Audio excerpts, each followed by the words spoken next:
Good morning scholars. उम्मीद है आप सभी अपने अपने घर में स्वस्थ एवं सुरक्षित होंगे। तो स्कॉलर्स, आज हम अपनी वर्तिका पुस्तक का पाठ 4 वाक्य विचार पढ़ेंगे। आप सभी अपनी वर्तिका पुस्तिका का पेज नंबर 17 खोलिए। पाठ 4 वाक्य विचार। इस पाठ में हम वाक्य के बारे में पढ़ेंगे। नीचे लिखे वाक्यों को पढ़ो और विचार करो। नीचे कुछ वाक्य दिए हुए हैं, हमें उन्हें पढ़ना है। तो आप सभी हर एक शब्द के नीचे अपनी अपनी उंगली रखिए और मेरे साथ आप भी दोहराइए। राम दूध पी रहा है। अगला चित्र देखिए।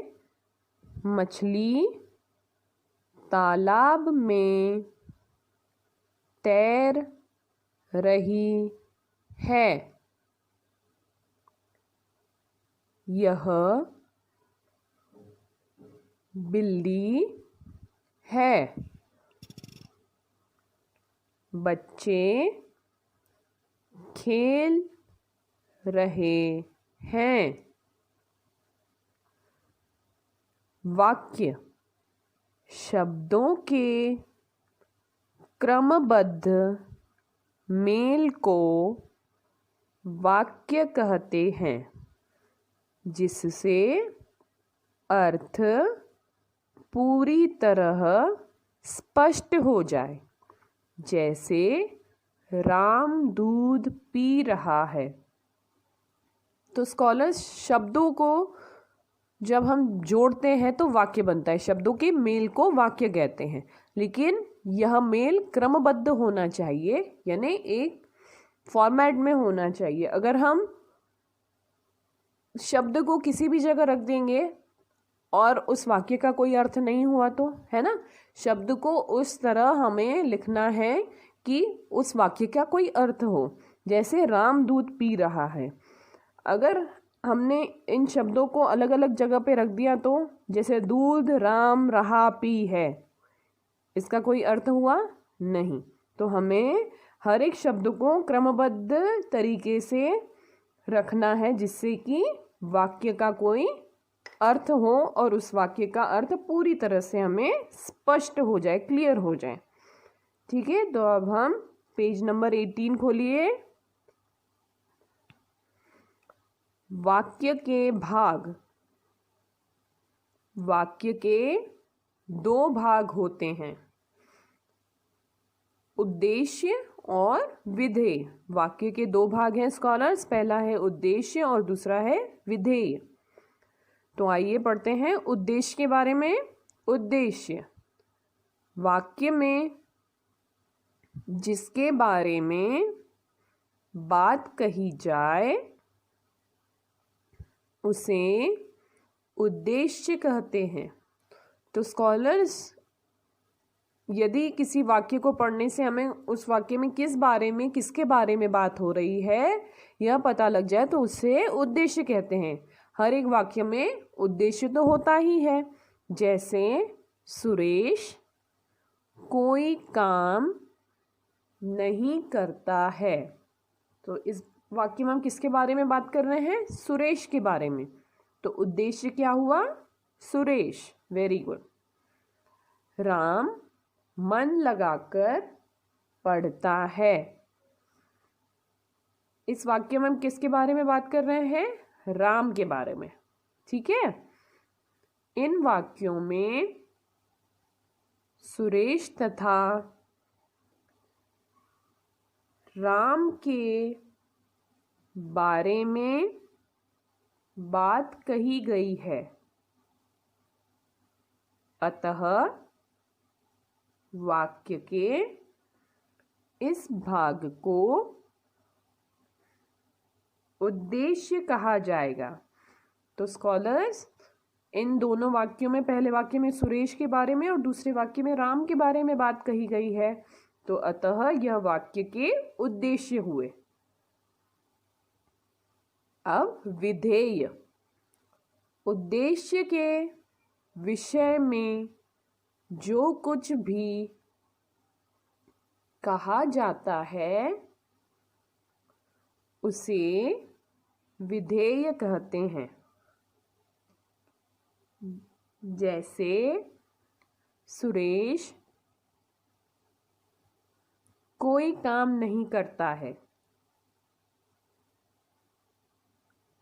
तो स्कॉलर्स, वाक्य में उद्देश्य के विषय में जो कुछ भी कहा जाता है उन्हें विधेय कहा जाता है। ठीक है, जैसे सुरेश कोई काम नहीं करता है, हम बात किसकी कर रहे हैं? सुरेश की। तो सुरेश उद्देश्य हुआ है। क्या बात कर रहे हैं सुरेश के बारे में? कि वह कोई काम नहीं करता है। तो कोई काम नहीं करता, यह विधेय हुआ। इस वाक्य में सुरेश के विषय में बताया गया है कोई काम नहीं करता है, अतः वाक्य के इस भाग को विधेय कहा जाएगा। आई बात समझ में?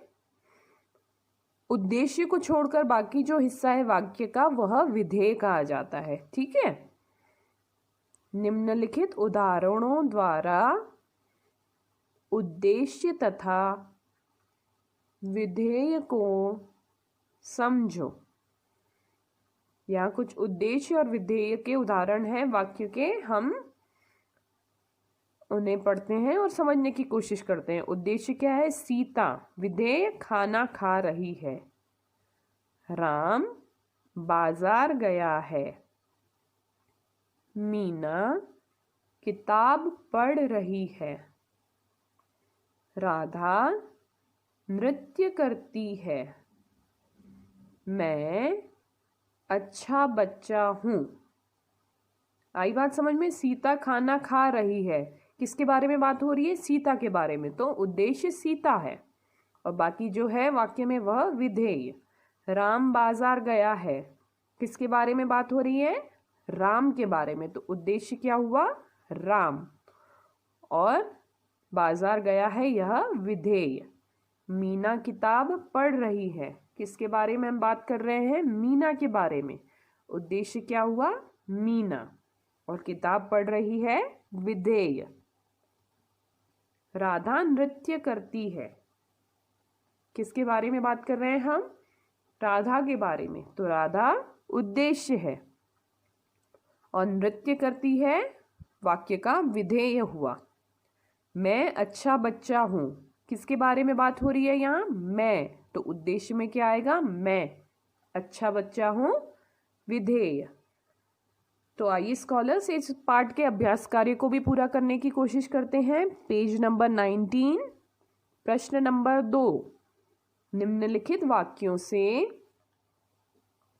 उद्देश्य और विधेय अलग करके लिखो। इन वाक्यों से स्कॉलर्स हमें उद्देश्य और विधेय को अलग करके लिखना है। पहला वाक्य क्या है? रामू तेज दौड़ता है, किसके बारे में बात कर रहे हैं?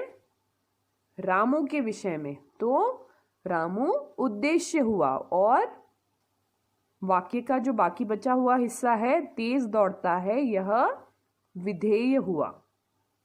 अब देखिए, सीता गीत गाती है, किसके विषय में बात कर रहे हैं हम? सीता के विषय में। तो सीता इस वाक्य का उद्देश्य हुआ और गीत गाती है, विधेय। धरती गोल है, धरती यह उद्देश्य हुआ और गोल है, विधेय। आम मीठा है, किसके विषय में बात कर रहे हैं? आम के विषय में। तो आम उद्देश्य है और मीठा है, यह विधेय। राधा खूब पढ़ती है, तो राधा यह उद्देश्य हुआ और खूब पढ़ती है, विधेय। अब देखिए रचनात्मक कार्य। शब्दों को सही क्रम में लिखकर वाक्य बनाओ। ये शब्द सही क्रम में नहीं है, इन्हें हमें सही क्रम में रखकर वाक्य बनाना है। अच्छी है मेरी माँ बहुत। अब सही क्रम क्या होगा? मेरी माँ बहुत अच्छी है। अगला वाक्य देखिए, पौधों को देता है माली पानी। सही क्रम क्या होगा? माली पौधों को पानी देता है। होता है सुंदर गुलाब का फूल। सही क्रम क्या होगा वाक्य का? गुलाब का फूल सुंदर होता है। अगला वाक्य है लगी भूख रीता को। इस वाक्य का सही क्रम क्या होगा?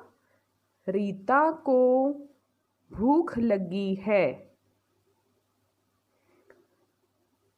रमा पढ़ती किताब। सही क्रम क्या होगा? रमा किताब पढ़ती है। उम्मीद है स्कॉलर्स आज का पाठ आपको अच्छी तरह से समझ में आ गया होगा। तो इस पाठ का अभ्यास कार्य आपको अपने सुंदर अक्षरों में पूरा करना है और घर पे फिर से इस पाठ को अच्छी तरह से दोहराना है। तो अब समय है एक अच्छी आदत सीखने का। अच्छी आदत यह है कि आपके घर में आपके छोटे भाई या बहन होंगे तो हमें अपनी हर एक चीज़, हर वस्तु उनके साथ शेयर करनी चाहिए, बांटना चाहिए। ठीक है, तो मिलते हैं अपने अगले वीडियो में। तब तक के लिए घर पर रहिए, स्वस्थ रहिए एवं सुरक्षित रहिए। Good day scholars.